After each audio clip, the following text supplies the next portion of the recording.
Hello, ഞാനൊരു കാര്യം ചോദിച്ചോട്ടെ?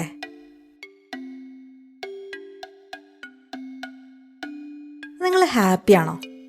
പൊതുവെ നമ്മൾ ഹാപ്പിനെസ്സിൻ്റെ വില മനസ്സിലാക്കുക പണ്ടത്തെ ഹാപ്പിനെസ് ആലോചിച്ചിട്ടാണല്ലേ. ഇപ്പോൾ കുട്ടിക്കാലത്ത് ഓരോ ആഘോഷങ്ങളൊക്കെ ഉള്ള സമയത്ത് നമ്മളെല്ലാവരും കൂടെ ഒരുമിച്ച് കൂടുന്ന സമയത്ത് നമ്മൾ ഹാപ്പി ആയിരുന്നു എന്നാണ് ജനറലി നമ്മൾ ഇപ്പം ആലോചിക്കുമ്പോൾ നമുക്ക് തോന്നുക അല്ലേ. ഇതുപോലെ ഒരു 20 വർഷം കഴിഞ്ഞാൽ ഈ ഒരു സമയം നല്ല ഹാപ്പി സമയമായിരുന്നു എന്ന് നമ്മൾ അപ്പം ഇരുന്ന് ചിന്തിക്കും. പക്ഷേ ഇപ്പം നമ്മളോട് ചോദിച്ചാൽ അമ്മ ഇപ്പം ഹാപ്പി അല്ല അല്ലേ, അങ്ങനെ ഒരു ചിന്താഗതി ഉണ്ടാകുന്നത് തോന്നിയിട്ടുണ്ടോ?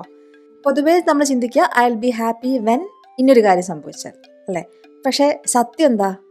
ഈ വെൻ എന്ന് പറഞ്ഞിട്ടുള്ള സംഭവമില്ലേ, വെൻ ദിസ് ഹാപ്പൻസ്, ആ സാധനം എപ്പോഴും ഇങ്ങനെ മൂവ് ചെയ്തുകൊണ്ടിരിക്കും. ചേഞ്ചിങ് ഗോൾ പോസ്റ്റ് ആണ് അല്ലേ.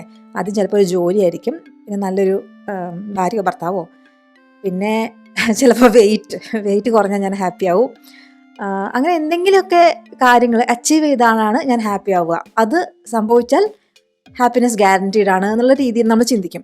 പക്ഷേ ശരിക്കും പറഞ്ഞാൽ നമുക്കൊക്കെ അറിയാലോ, അങ്ങനെയല്ല ഹാപ്പിനെസ് നമുക്ക് ഉണ്ടാവുക അല്ലേ. ഞാൻ പറഞ്ഞ കുട്ടിക്കാലത്തെ എക്സാമ്പിൾ, കുട്ടി കുട്ടി കാര്യങ്ങളൊക്കെ നമ്മൾ ഓർഗനൈസ് ചെയ്തിട്ട് ആ ഒരു ടൈം പ്രസൻറ്റ് മോമെൻറ്റ് ഹാപ്പി ആക്കി കൊണ്ടുപോകുന്നതിനെ കുറിച്ച് നമ്മൾ അങ്ങനെ ഫോക്കസ് ചെയ്യാറില്ല. പലപ്പോഴും വീടുകളിലൊക്കെ ഇപ്പോൾ ജോലി കഴിഞ്ഞ് വരുന്ന ഭർത്താവ് ഭാര്യ അല്ലെങ്കിൽ സ്കൂൾ കഴിഞ്ഞ് വരുന്ന കുട്ടി ഒരു ടിപ്പിക്കൽ റൊട്ടീൻ ഉണ്ടാവും. കുറച്ച് സംസാരിച്ചു, അവർ ഭക്ഷണം കഴിച്ച് കിടന്നുറങ്ങി, പിന്നെ അവരവരുടെ ലോകത്തേക്ക് അങ്ങ് പോയി. അങ്ങനെ ഫാമിലിയുടെ ഉള്ളിൽ ഹാപ്പിനെസ് ഇപ്പം അധികം കാണാറില്ല. എനിക്ക് ചിലപ്പോൾ തോന്നുന്നതായിരിക്കും. അങ്ങനെ അല്ലെങ്കിൽ നല്ല കാര്യം. അങ്ങനെയാണെങ്കിൽ നമ്മളത് ഒന്ന് അവെയർ ആവണം അല്ലേ. ചെറിയ ചെറിയ കാര്യങ്ങളിൽ ഹാപ്പിനെസ് കണ്ടെത്തുന്നതാണ് ശരിക്കുള്ളൊരു ഹാപ്പിനെസ്. അത് ഇപ്പം നമുക്ക് മനസ്സിലാവില്ല, എപ്പോഴും കുറേ കാലം കഴിഞ്ഞാലാണ് മനസ്സിലാവുക. രണ്ടാമത്തെ കാര്യം, ഞാൻ എല്ലാ കാര്യങ്ങളും കൃത്യമായി ശരിയായിട്ട് ചെയ്താൽ എല്ലാ കാര്യങ്ങളും സ്മൂത്തായിട്ട് പോകും, ജീവിതത്തിൽ പ്രശ്നങ്ങളൊന്നും ഉണ്ടാവില്ല. അത് ആക്ച്വലി ചെറുപ്പകാലത്തിലൊക്കെ നമുക്ക് അടിച്ചേൽപ്പിക്കുന്ന ഒരു ബിലീഫാണ്. ഇതൊക്കെ വന്നത് നിൻ്റെ ഈ കുത്തഴിഞ്ഞ ജീവിതം കൊണ്ടാണ്, നീ ശ്രദ്ധിക്കാഞ്ഞിട്ട് അങ്ങനെ. അപ്പോൾ നമ്മൾ ശ്രദ്ധിച്ചാൽ എല്ലാം റെഡിയാവും എന്നുള്ള പോലെ. അങ്ങനെയല്ലല്ലോ ലൈഫ് അല്ലേ. എത്ര ശ്രദ്ധിച്ചാലും നമ്മുടെ കയ്യിൽ നിന്ന് വിട്ടുപോകുന്ന പല കാര്യങ്ങളും ഉണ്ടാവും. നമ്മുടെ ബെസ്റ്റ് ചെയ്യാം, അതിൽ സംശയമൊന്നുമില്ല. നമുക്ക് മാക്സിമം കൊടുക്കുക. പക്ഷേ അൺഎക്സ്പെക്റ്റഡ് ആയിട്ടുള്ള കാര്യങ്ങളും ഇങ്ങോട്ട് വരും. അപ്പോൾ അതിനു വേണ്ടി നമ്മൾ ഒരു കുറച്ച് മാർജിൻ വെക്കുക. എന്ന് വെച്ചാൽ മൊത്തത്തിൽ കെയോട്ടിക് ആയിരിക്കും ചെയ്യും. അപ്പോൾ അതിനൊക്കെ ആ വരുന്ന വഴിക്ക് ഡീൽ ചെയ്യുക. അത് പഠിക്കലാണ് ശരിക്കും പറഞ്ഞാൽ ജീവിതം പഠിക്കുക, വിസ്ഡം ഗെയിൻ ചെയ്യുക, അങ്ങനത്തെ ഒരു പരിപാടി എന്ന് തോന്നുന്നുണ്ട്. എപ്പോഴും നമുക്ക് ഉണ്ടാവുന്ന വേറൊരു വിചാരമാണ്, എല്ലാവരും എന്നെക്കുറിച്ച് ഇങ്ങനെ സംസാരിച്ചുകൊണ്ടിരിക്കുക, എന്നെക്കുറിച്ച് ചിന്തിച്ചുകൊണ്ടിരിക്കണേ. ഈ യൂട്യൂബ് ചാനൽ തുടങ്ങുന്ന ആൾക്കാർക്കുള്ളൊരു പ്രശ്നമാണ്. അവർ പൊതുവേ ചാനൽ നല്ല ഐഡിയാസൊക്കെ ഉണ്ടാവും, തുടങ്ങാൻ പേടിയാണ്. അയ്യോ എല്ലാവരും ഇതറിയും, പിന്നെ ഞാൻ ആയിരിക്കും എല്ലാവരുടെയും സംസാര വിഷയം. ആരും നമ്മളെ ആരെക്കുറിച്ചും കെയർ ചെയ്യുന്നില്ല എന്നാണ് സത്യം. നമ്മൾ മാത്രമേ നമ്മളെക്കുറിച്ച് കെയർ ചെയ്യുന്നുള്ളൂ. പിന്നെ അച്ഛനമ്മയ്ക്കൊക്കെ സ്നേഹം ഉണ്ടെങ്കിൽ ചിലപ്പോൾ കെയർ ചെയ്യും, ഭർത്താവോ ഭാര്യയോ അവർക്ക് സ്നേഹം ഉണ്ടെങ്കിൽ നമ്മളെക്കുറിച്ച് കെയർ ചെയ്യും. അല്ലെങ്കിൽ അങ്ങനെ ആരും നമ്മളെക്കുറിച്ച് വലുതായിട്ട് കെയർ ചെയ്യാറില്ല. പക്ഷെ നമ്മുടെ എപ്പോഴും നമ്മൾ വിചാരം എല്ലാവരും നമ്മളെക്കുറിച്ച് രാവിലെ എന്ത് ചെയ്തു, ഉച്ചയ്ക്ക് അങ്ങനെ ഉണ്ടെന്ന് എനിക്ക് തോന്നുന്നില്ല. ആർക്കും അതിന് സമയമില്ലല്ലോ, എല്ലാവർക്കും അവരവരുടെ കാര്യം നോക്കണ്ടേ. അപ്പം നമ്മളിങ്ങനെ ഭയങ്കര ഇമ്പോർട്ടൻസ് എല്ലാവരും നമുക്ക് കൊടുക്കണമെന്ന് വിചാരിച്ച് ഇരിക്കേണ്ട കാര്യമില്ല. ചെയ്യാൻ പറ്റുന്നതൊക്കെ അങ്ങോട്ട് ചെയ്യാം. ഇപ്പം മുടി വെട്ടാൻ തോന്നുന്നുണ്ടെങ്കിൽ മുടി അങ്ങോട്ട് വെട്ടുക. 2 ദിവസം പറയും ആൾക്കാർ, ഓ അവൾ മുടി വെട്ടിയിരുന്നു. മുട്ട അടിക്കാൻ തോന്നുന്നുണ്ടെങ്കിൽ മുട്ട അടിക്കുക, കാത് കുത്താൻ തോന്നുന്നുണ്ടെങ്കിൽ കാത് കുത്തുക, ഒരു വലിയ തൊപ്പിയിട്ട് കിടക്കാൻ തോന്നുന്നുണ്ടെങ്കിൽ തൊപ്പിയിട്ട് കിടക്കുക, ജീൻസൊക്കെ ഇട്ട് നടക്കാൻ കുറച്ച് പ്രായമുള്ള ആൾക്കാർക്കൊക്കെ ഒരു ആഗ്രഹം ഉണ്ടെങ്കിൽ ജീൻസ് ഇട്ട് നടക്കുക. കാരണം വേറെ ആൾക്കാരൊന്നും പറയുന്നില്ല, അവർക്ക് അവരുടെ ജീവിതം കൊണ്ട് തന്നെ മടുത്തിരിക്കുകയായിരിക്കും. നമ്മളെക്കുറിച്ച് അങ്ങനെ കാണുമ്പോൾ ഓ ഇങ്ങനെ ഉണ്ടായോ, അത്രയും ഉണ്ടാവുള്ളൂ, അത് കഴിഞ്ഞാൽ പിന്നെ വിട്ടോളും. പിന്നെ പലപ്പോഴും നമ്മുടെ ജീവിതത്തിലൊക്കെ എല്ലാവരും പറഞ്ഞു തരുന്ന കാര്യമാണ്, ഈ കാശ് വലിയ സംഭവമാണ്, സമയത്തെക്കാളും വലിയ സംഭവമാണ്. അപ്പം നമ്മൾ സമയം വിറ്റിട്ടാണെങ്കിലും കാശ് ഉണ്ടാക്കണം എന്ന്. പക്ഷേ കുറച്ച് കഴിയുമ്പോൾ നമുക്ക് മനസ്സിലാവും, സമയമാണ് എന്തിനേക്കാളും വാല്യുബിൾ. തിരിച്ച് കിട്ടില്ലല്ലോ. പൈസ എന്ന് പറയുന്നത് എങ്ങനെയെങ്കിലുമൊക്കെ പിന്നെ ഉണ്ടാക്കാമെന്ന് വിചാരിക്കാം, കുറേ അധ്വാനിക്കാം, 2 ജോലി ചെയ്യാം, 3 ജോലി ചെയ്യാം. പക്ഷേ സമയം എന്ത് വന്ന് പിടിച്ചാലും നമുക്ക് തിരിച്ചുകൊണ്ടുവരാൻ പറ്റാത്ത സമയമാണ്. അതുകൊണ്ട് നമ്മുടെ കാശ് നമ്മൾ ബില്യനറിനെ പോലെ സ്പെൻഡ് ചെയ്യാണ്ട് സമയം ഒരു ബില്യനറിനെ പോലെ സ്പെൻഡ് ചെയ്യാൻ നോക്കണം അല്ലേ. ഇൻസ്റ്റഗ്രാമിൽ വേണോ, ഒരു പുസ്തകത്തിൽ വേണോ, അതോ കൂടപ്പറപ്പുകളിൽ വേണോ, അങ്ങനെ അത് ചൂസ് ചെയ്യണം നമ്മൾ. കാരണം സമയമാണ് ഏറ്റവും വിലപിടിപ്പുള്ള സംഭവം. അപ്പം പിന്നെ സൊസൈറ്റി നമ്മളോട് പറയുന്ന വേറൊരു കാര്യമാണ്, ഇത് വളരെ ഡേഞ്ചറസ് ആയിട്ടുള്ള ട്രെൻഡാണ്. പക്ഷേ നമുക്ക് ടിപ്പിക്കലി വളർന്നു വരുമ്പോൾ നമ്മളോടൊക്കെ ഇങ്ങനത്തെ പറഞ്ഞിരുന്ന കാര്യമാണ് ഫെയിലിയർ അല്ലേ. ജീവിതത്തിൽ തോൽക്കുക എന്ന് പറഞ്ഞാൽ അയ്യോ ഇതിലും പരം മോശം ഒരു കാര്യം വേറെ ഇല്ല, അങ്ങനെ പറയാറുണ്ട്, അങ്ങനെ ചിന്തിക്കാറുണ്ട്, അങ്ങനെ പഠിപ്പിക്കാറുണ്ട് കുട്ടികളെ. പക്ഷെ അത് എനിക്ക് തോന്നുന്നു ഇതൊരു ഏറ്റവും വലിയ ബ്ലണ്ടറായിരിക്കും ലോകത്തെ. ഈ താഴെ വീഴാണ്ട് ഫെയിൽ ആവാണ്ടൊക്കെ ആരെന്താ അച്ചീവ് ചെയ്തിട്ടുള്ളത്? ഞാൻ ശരിക്കും പറഞ്ഞാൽ ഒരാളെ വാല്യൂ ചെയ്യുക അയാൾ എത്ര തവണ ഫെയിലായി എന്ന് നോക്കിയിട്ട്. അപ്പോൾ അയാൾ കുറേ തവണ ഫെയിലായിട്ടുണ്ടെങ്കിൽ അതിൻ്റെ അർത്ഥം അയാൾ അത്രയും അധ്വാനിയാണ് അല്ലേ. ഇതൊന്നും കൊണ്ട് തളർത്താൻ പറ്റാത്തൊരു മനസ്സ് അയാൾക്കുണ്ട്. അങ്ങനത്തെ ആൾക്കാരെയൊന്നും ഒരു കാലത്തും തോൽപ്പിക്കാൻ പറ്റില്ല. ചെറുതായിട്ട് ജീവിതത്തിൽ ഓരോരോ തോൽവികൾ അയാൾ ഏറ്റുവാങ്ങിച്ചിട്ടുണ്ടെങ്കിലും ഒരാൾക്കും അയാളെ തോൽപ്പിക്കാൻ പറ്റില്ല. അങ്ങനത്തെ ആ ഒരു അത്രയും നല്ലൊരു ഒരു ആറ്റിറ്റ്യൂഡ് നമ്മൾ കുട്ടികളൊക്കെ പറഞ്ഞു പഠിപ്പിക്കുക.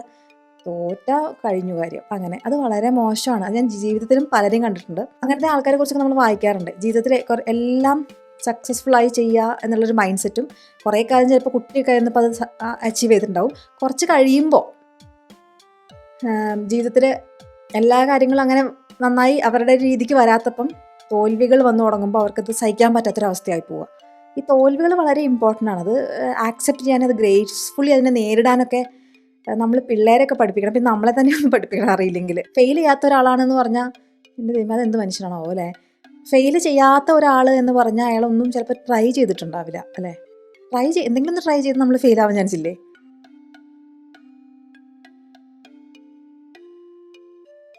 ഇതിൽ വലിയൊരു പ്രശ്നം എന്ന് വെച്ചാൽ ഫെയിലിയർ എന്ന് പറയുമ്പോൾ നമ്മുടെ മനസ്സിൽ പൊതുവെ വരുന്നത് എക്സാമിൽ മാർക്ക് കുറഞ്ഞ് ഫെയിലാവുന്ന, അതും ഫെയിലിയറാണ്.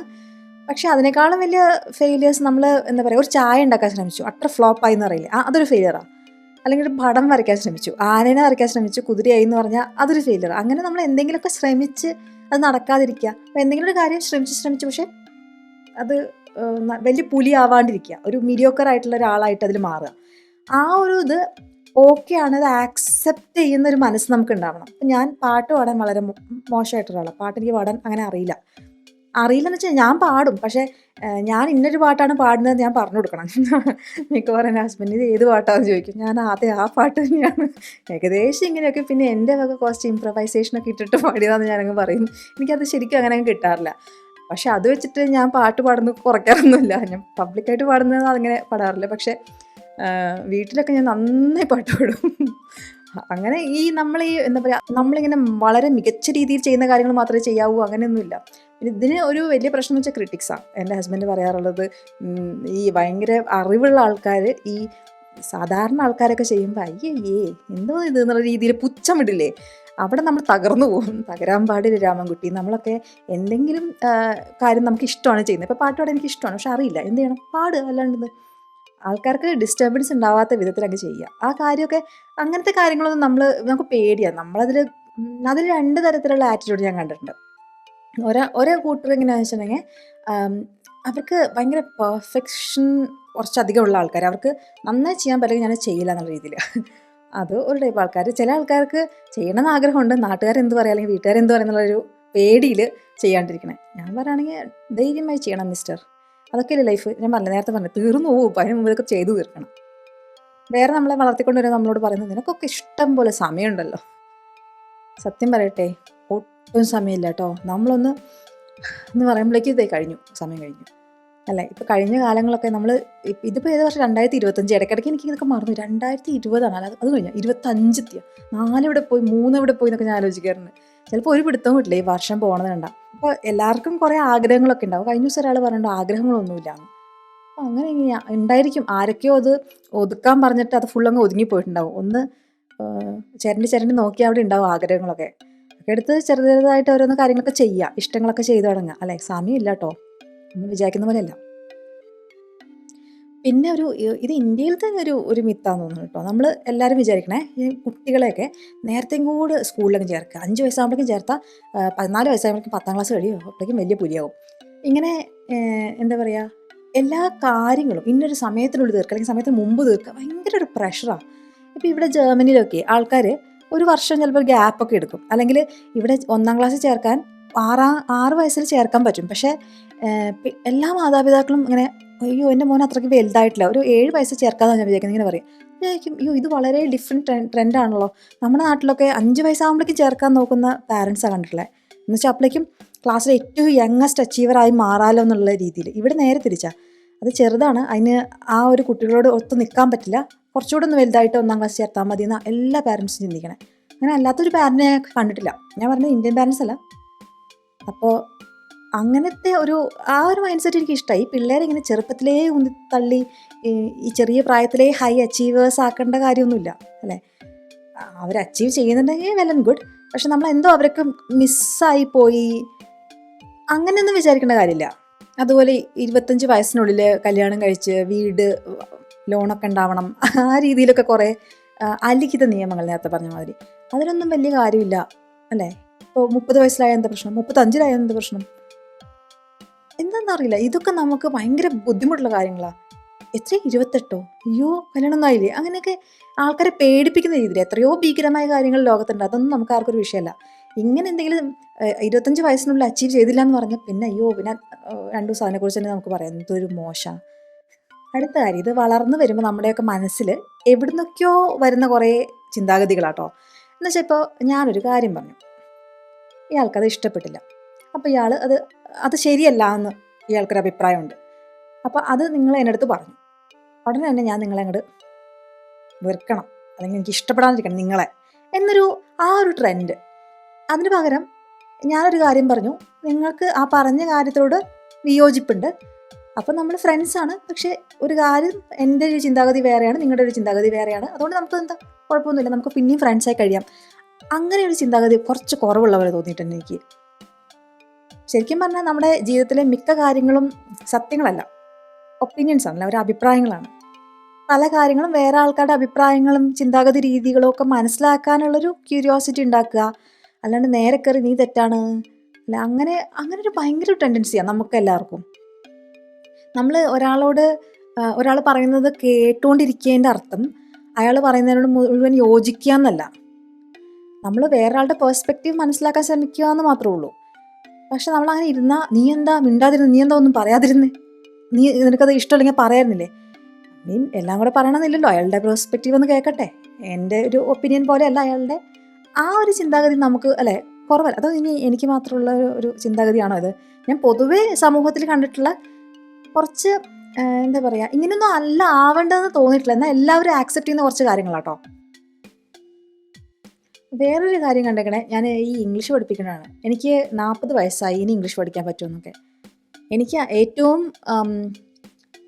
ഓൾഡായിട്ടുള്ള എൻ്റെ ഒരു സ്റ്റുഡൻറ്റ് വന്നിരിക്കുന്നത് 65 വയസ്സുള്ള ഒരു അമ്മയാണ്, സുജാത എന്നായിരുന്നു പേര്. ഞാൻ സുജാത എന്നുള്ള നെയിം കണ്ടപ്പോൾ ഞാൻ വിചാരിച്ചു ചെറിയ ഒരു 25-30 ഒക്കെ ആയിരിക്കും കേട്ടോ.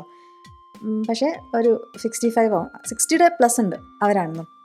അപ്പോൾ അവരുടെ ഒരു ആവശ്യത്തിന് വേണ്ടിയിട്ട് നല്ല ഒരു അമ്മയായിരുന്നു കേട്ടോ. അവർ എന്നോട് ഭയങ്കര സ്നേഹമായിരുന്നു. അപ്പോൾ ആദ്യം തന്നെ വരുമ്പോഴൊക്കെ എപ്പോഴും പറയും, അയ്യോ എനിക്കൊന്നും അറിയില്ല, ഞാൻ ഭയങ്കര മടിച്ചാട്ടോ എന്നൊക്കെ. പക്ഷേ നല്ല സൂപ്പറായിട്ട് കോഴ്സൊക്കെ പൂർത്തീകരിച്ച ആളാണ്. അപ്പോൾ ഈ ആൾക്കാർ വന്നിട്ട് 35 വയസ്സ് 40 വയസ്സെന്ന് പറയുമ്പോൾ ഞാൻ ആലോചിക്കും, ഇതൊന്നും ഒരു കാര്യമില്ല.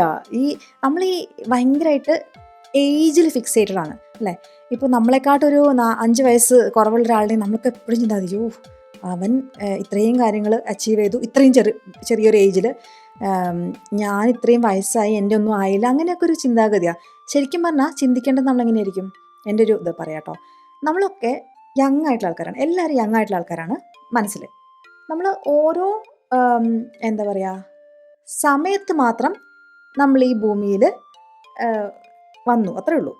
ബാക്കി നമ്മുടെ മനസ്സോ നമ്മുടെ ചിന്താഗതി അതൊന്നും അങ്ങനെ ഏജ്ഡ് ആവേണ്ട കാര്യമില്ല. ആകെയുള്ളത് നമ്മളിവിടെ വരുന്ന ഡ്യൂറേഷൻ, നമ്മൾ ഓരോരുത്തർ മീറ്റ് ചെയ്യുന്ന കാലം, അതൊക്കെ കുറച്ച് വ്യത്യാസമാണെന്നേ ഉള്ളൂ അല്ലേ. അല്ലാണ്ട് നമ്മൾ ഈ ഏജിനെ കുറിച്ച് ഇത്രയ്ക്ക് ചിന്താകരിക്കേണ്ട കാര്യമില്ല. നിങ്ങൾക്ക് പലരും ഒരു 40 കഴിഞ്ഞ പ്രായമായിരുന്നു, 40 കഴിഞ്ഞ ഒരു പ്രായമായിട്ടില്ല കേട്ടോ. ഇപ്പോഴൊക്കെ ശരിക്കും പറയാം, ഇതൊക്കെ അധികം പ്രായമൊന്നുമില്ല.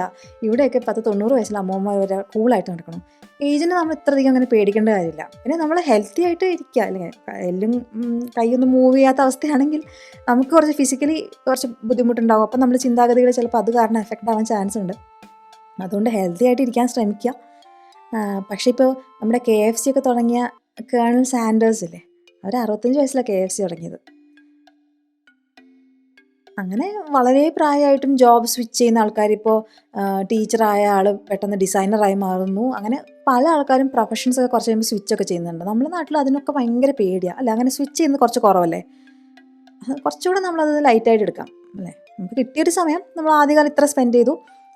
ജാപ്പനീസ് ഒരു പ്രോവേർബ് ഉണ്ടെന്ന് കേട്ടിട്ടുണ്ട്, എന്താ എക്സാക്ട് പ്രോവേർബ് ഞാൻ മറന്നുപോയി.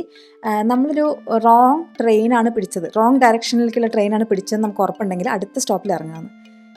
നമ്മൾ അത് എത്ര പ്രായമായി നമുക്ക് നോക്കേണ്ട കാര്യമില്ല. നമ്മൾ റോങ് ആയിട്ടുള്ള നമുക്ക് ഇഷ്ടപ്പെടാത്തൊരു ഡയറക്ഷനിൽ നമ്മൾ പോകണമെന്ന് വെച്ചാൽ അല്ലെങ്കിൽ അങ്ങോട്ട് പോകാൻ ആഗ്രഹമില്ലെങ്കിൽ അടുത്ത ഓപ്പോസിറ്റ് ഡയറക്ഷനിൽ വരുന്ന ട്രെയിനിൽ കയറുക കേട്ടോ. അപ്പോൾ പ്രായം നോക്കിയിട്ട് ട്രെയിനും പിടിക്കണോ വേണ്ടയോ. ഇപ്പോൾ എന്തായാലും 5 മാസം ഞാൻ ഈ ട്രെയിനിൽ പോയതല്ലേ, ഇനി അങ്ങോട്ട് പൊക്കോട്ടെ എന്ന് വിചാരിക്കേണ്ട കാര്യമില്ല. ഇഷ്ടമല്ലെങ്കിൽ അപ്പം തന്നെ നിർത്തുക, തിരിച്ചു വരിക.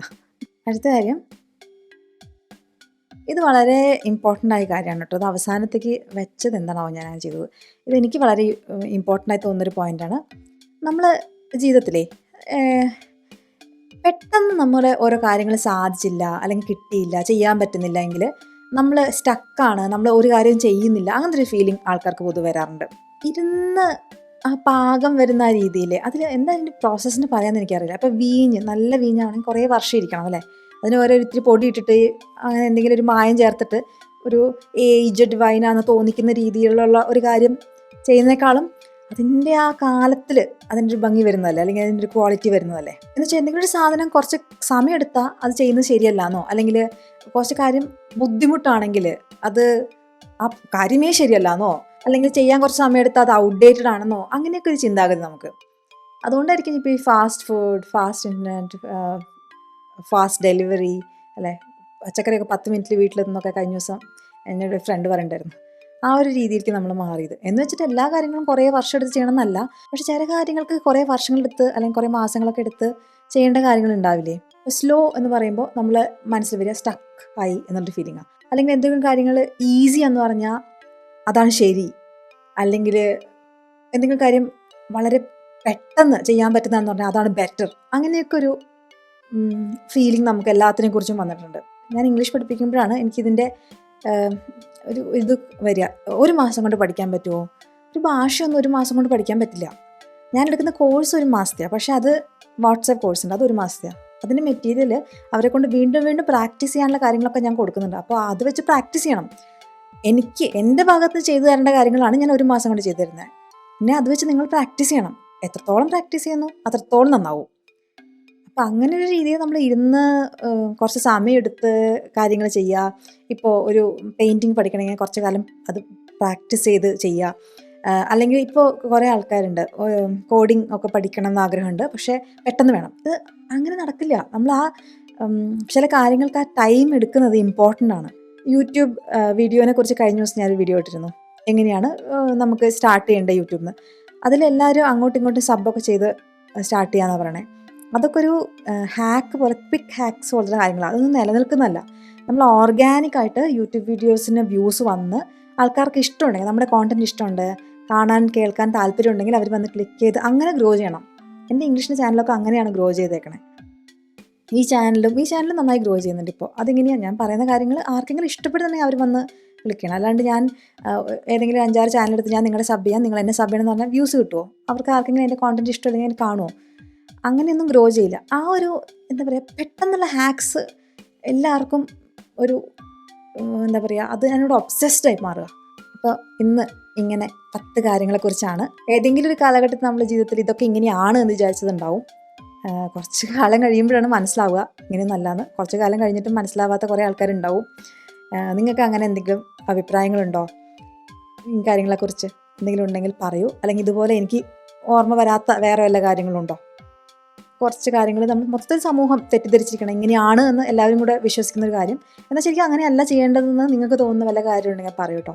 ഒരു ചിന്തിക്കാനൊക്കെ ഉള്ള കാര്യങ്ങളാണ്. കുറച്ച് ഫിലോസഫിക്കലായിട്ടൊക്കെ ചിന്തിക്കാൻ താല്പര്യമുള്ളവരാണെങ്കിൽ നിങ്ങൾക്ക് എന്തെങ്കിലും അങ്ങനെ ഐഡിയാസൊക്കെ ഉണ്ടെങ്കിൽ പറയൂ കേട്ടോ. വായിക്കാൻ താല്പര്യമുണ്ട്. അപ്പോൾ ഇന്നത്തേക്ക് ഇത്രയേ ഉള്ളൂ. വീഡിയോ ഇഷ്ടപ്പെട്ടു എന്ന് വിചാരിക്കണു. അടുത്ത ദിവസം വേറൊരു വീഡിയോയിൽ കാണാം. അതുവരേക്കും ബൈ.